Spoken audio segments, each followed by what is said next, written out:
वक्फ board साबिक सदर नशीन व हज कमेटी चेयरमैन मोहम्मद सलीम ने मलकम चेरू के करीब वाक़ कुतुब शाही मस्जिद के हिसार को मुनहदम करते हुए अहाते में मूर्ति नस्ब किए जाने के वाक़े पर अपने रद्द-ए-अमल का इजहार किया है।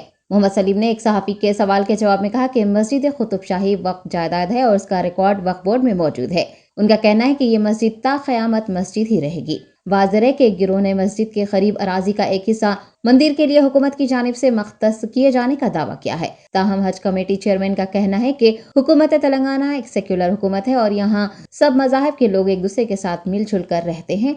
कुछ इलाकों में मसाजिद और मंदिर एक दूसरे से मुत्तसिल हैं।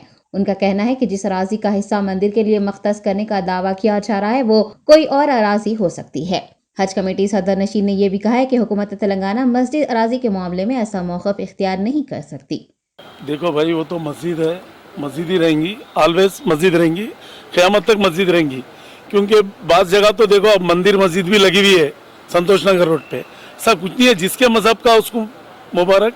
क्योंकि अपना जो है ना तेलंगाना गवर्नमेंट, तेलंगाना स्टेट ये है कि हिंदू मुस्लिम सिख ईसाई सब भाईचारगी से रहना है। ये कोई भी इंतशार फैलाना नहीं है। क्योंकि मस्जिद है तो ऑलवेज मस्जिद है और ऑलरेडी स्ट्रक्चर है वहाँ। ऑलरेडी जो है ना हम लोग 3 साल पहले हम लोग नमाज पढ़े, वहाँ पर नमाज भी होती, वहाँ पर इमाम है, सब लोग है, कमेटी भी है वहाँ की, समझे, और रिकॉर्ड भी है वक्फ बोर्ड में हो। नहीं, वो अलग होंगी जगह, ये चीज़ अलग है। ये मस्जिद मस्जिद है, मस्जिद की जगह गवर्नमेंट भी ऐसा नहीं करती।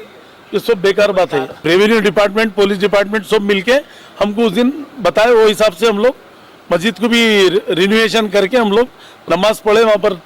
मैं खुद भी नमाज पढ़ा उस दिन। तो ये सब बात बेकार है। मस्जिद का स्ट्रक्चर भी ऑलरेडी कुली कुतुब शाह के दौर से है। वो मस्जिद का भी होगा, वो मंदिर का होगा तो उधर बाजू होगा, किधर है वो देख लीजिए आप।